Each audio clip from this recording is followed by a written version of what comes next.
Big boss ആയോണ്ടേ ശരിക്കും പറഞ്ഞാൽ നമുക്കൊരു വ്യക്തിയുടെ ക്യാരക്ടർ കൊണ്ട് വിശ്വസിക്കാനൊന്നും പറ്റത്തില്ല. അപ്സ് ആൻഡ് ഡൗൺസ് ഒക്കെ എല്ലാ മനുഷ്യരിലും ഉണ്ടാകും. ഒരു മനുഷ്യനും പെർഫെക്റ്റ് അല്ല.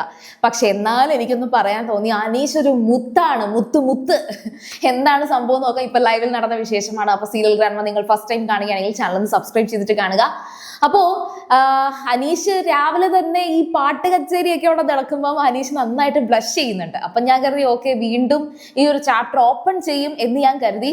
പക്ഷെ അനീഷ് ഓപ്പൺ ചെയ്യുന്നുണ്ട്, എന്നാൽ അത് ഇൻഡയറക്റ്റ് ആയിട്ടാണ്. പക്ഷെ എന്നാ അനീഷിന് അപ്പൊ പ്രണയം തോന്നി എന്ന് പറയുമ്പോൾ പെട്ടെന്ന് സ്വിച്ച് ഇട്ട് കണക്കോ സ്വിച്ച് ഓഫ് ചെയ്ത് കണക്കൊന്നും ഇത് പോകത്തൊന്നും ഇല്ലല്ലോ. അപ്പം അവിടെ അനുമോളെ പോയി ഇൻവൈറ്റ് ചെയ്ത് അടുക്കളയിൽ ഹെൽപ്പ് ചെയ്യാനായിട്ട് കൊണ്ടുവന്ന് നിർത്തുന്നുണ്ട്. കാരണം അടുക്കളയിൽ കയറില്ല എന്ന് പറഞ്ഞ് വാശി പിടിച്ച് പോയ അനുമോളായിരുന്നല്ലോ. അപ്പം അനുമോൾക്ക് അടുത്ത് നിൽക്കാതെ അനീഷ് ഓപ്പോസിറ്റ് ആയിട്ട് നിൽക്കുകയും പിന്നെ അതുപോലെ ഇവർ തമ്മിൽ വലിയ നോക്കുകയൊന്നും ചെയ്യാതെ, അതായത് അനുമോള് പ്രത്യേകിച്ച് മൈൻഡ് ഒന്നും കൊടുക്കുന്നില്ല. അനുമോള് വളരെയധികം യൂഷ്വൽ ആയിട്ടൊക്കെ ബിഹേവ് ചെയ്യുന്നുണ്ട്.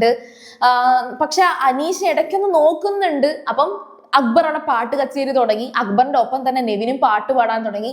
അങ്ങനെ പ്രണയ ഗാനങ്ങളുടെ ഒരു തുടക്കമായിരുന്നു ഇന്നത്തെ വീക്ക് എന്ന് വേണമെങ്കിൽ പറയാം. പക്ഷേ ഇതിന്റെ ഇടയിൽ അന്നേരം അനീഷ് പറയുന്നുണ്ട്, ആ ചാപ്റ്ററോടെ ക്ലോസ് ചെയ്തു, അക്ബർ നെവിൻ ഞാൻ അതിനെ കുറിച്ച് ഇനി പറയുന്നില്ല എന്നൊക്കെയുള്ള ഒരു രീതിയിലേക്ക് വന്നു. എന്നാൽ അനീഷിന് ഒരു കാര്യം മനസ്സിലായി, ഇവന്മാർ ഈ പാട്ടൊക്കെ പാടുമ്പോൾ അത് അനുമോൾക്ക് ഡിസ്റ്റർബൻസ് ആകുമല്ലോ. ആ ഒരു ഇത് പ്രേക്ഷകരെ കൂടി ഒന്ന് കേൾപ്പിക്കാൻ വേണ്ടിയിട്ടായിരിക്കാം. എന്തായാലും ശരി, അത് ക്യാമറ ഫോക്കസ് ചെയ്യും എന്നറിയാവുന്നത് കൊണ്ട് തന്നെ രണ്ടുപേരും ആ ഒരു ഊഞ്ഞാലിലേക്ക് വന്നു. എന്നിട്ട് ലാലേട്ടൻ അന്ന് പറഞ്ഞായിരുന്നല്ലോ, അനുമോള് സംസാരിക്കാൻ വന്നപ്പോഴത്തേക്കും അനീഷ് കുറച്ച് ഒരു ദേഷ്യപ്പെട്ട് എണീറ്റ് പോയി എന്ന്. അത് ലാലേട്ടൻ സൂചിപ്പിച്ചതിനെ നന്നായിട്ട് ഓർത്തു വെച്ചിട്ടുണ്ട്. അതുകൊണ്ട് തന്നെ അനീഷ് അവിടെ ഒരു ക്ലാരിറ്റി കൊടുക്കുകയാണ്. അതായത് അനുമോളോട് അതായത് എന്താണോ കൊടുക്കേണ്ടത് അത് കൊടുത്തു അനീഷ്. ഇനി അടുത്തത് അതിനൊരു കൺക്ലൂഷൻ തൻ്റെ ഭാഗത്ത് ഉണ്ടാക്കണം. അപ്പൊ അനീഷ് അനുമോളോട് പറയുന്നുണ്ട്, എനിക്ക് ഇഷ്ടം തോന്നി, അത് ഞാൻ പറഞ്ഞു, പക്ഷെ ഞാൻ റെസ്പെക്ട് ചെയ്യുന്നുണ്ട്, ഒപ്പീനിയൻ ഞാൻ റെസ്പെക്ട് ചെയ്യുന്നുണ്ട്, ഞാൻ അത് ആ ചാപ്റ്റർ അതുകൊണ്ടാണ് ക്ലോസ് ചെയ്തു എന്ന് പറഞ്ഞത്. അതായത് തിരിച്ചു വന്നപ്പോൾ ഇല്ല ക്ലോസ് ചെയ്തു, ഇനിയൊന്നും പറയണ്ട എന്ന രീതിയിൽ എണീറ്റ് പോയത് അതുകൊണ്ടാണ് എന്നവിടെ ന്യായീകരിക്കുന്നുണ്ട്.